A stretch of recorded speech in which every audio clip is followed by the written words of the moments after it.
Hi there. Welcome back to The Independence.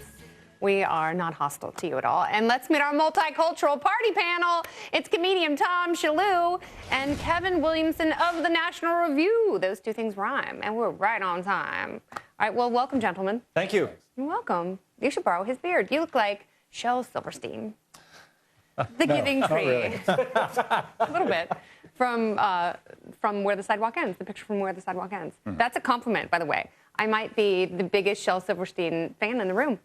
Target is the thinking man's Walmart. They employ 361,000 people, but their part-timers are about to be spit out of luck. They're losing the company health insurance in order to comply with Obamacare, the employer mandates. Those who were supposed to get a boost from Obamacare are getting booted. Is Obamacare screwing more people out of jobs and insurance?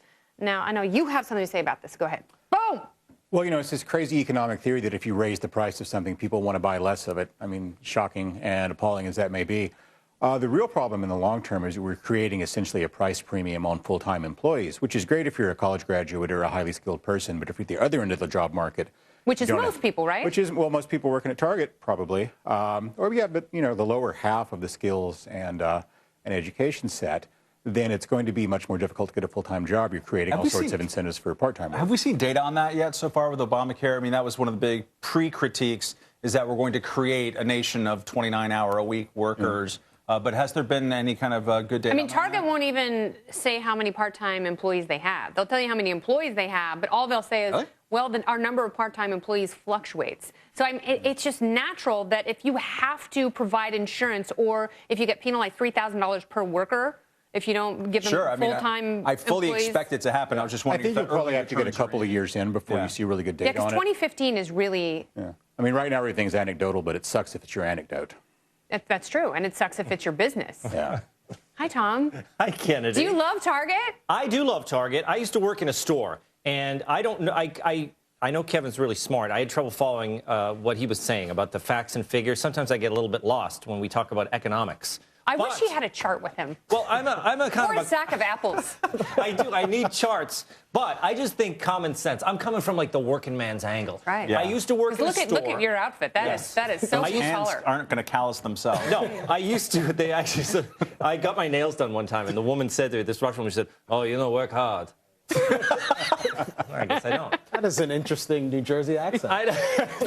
Yeah, exactly. That's not very good Russian. But I worked in a men's clothing store, and if I had worked 29 hours, you basically got everything you needed out of me. I was not going to continue folding sport coats for that last 11 hours. So I think that if stores like Target should cut everyone to 29 hours because they basically... the rest of it is just people walking back and forth. No, if you've ever worked retail, it's really, really difficult to keep your spirits up when you're doing the same thing over and over again. The good thing about Target is they have a lot of stuff, so you can go to different areas, so you keep busy. I worked in a knife store. Oh, yeah. In a sparsely populated mall at 9 at night. Wasn't that the Beverly Center? No one goes to the Beverly Center at 9 at night? No one goes there at 9 in the morning. That place is an empty tomb. It's awful. I love the Beverly Center, and I'd like to issue an apology on behalf of the Independents. The president is serious about sex assault, and he's putting together an advisory board to combat rape and such horrible things on college campuses. He says it's a national epidemic, and while there is no doubt these things are horrific, is it anything more than a distraction for him? Why is this his new pet topic?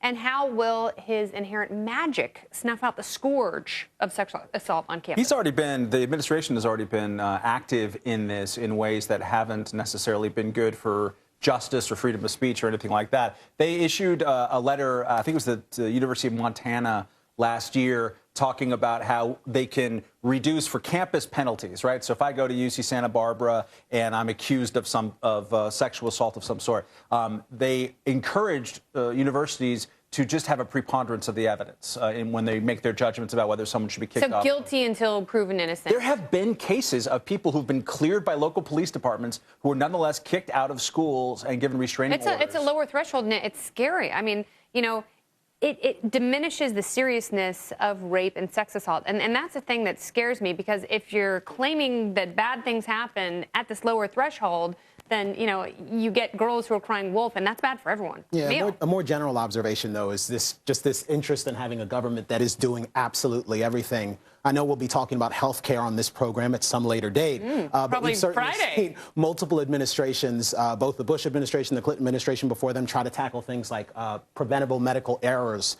For example, they have these very expensive programs. They trot out these banners and talk about how we'll fix this problem. And these problems get infinitely worse in many cases. And all we do is spend money. I think these actually fall under the dual umbrella ABS, which is anything but Obamacare, anything but Snowden, because the president just wants to get people talking about anything but those two things. And really, it's the best case scenario for him because, you know, Republicans will always sort of angrily oppose anything the president does. And the best thing you can do is get Republicans talking about rape.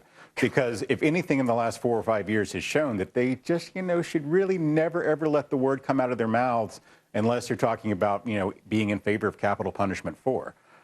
Just, you know, this sort of, you know, string of idiotic Republican candidates saying just sort of crazy and indefensible things about it. Well, you can't get pregnant unless you're trying to. Yeah, that's science. That sort of thing. So, you know, from the president's point of view, it's kind of a win-win. And if you look at his actual agenda, it's mostly, you know, giving lots of money to various kinds of public sector employees, which he's always happy to do anyway. Sector?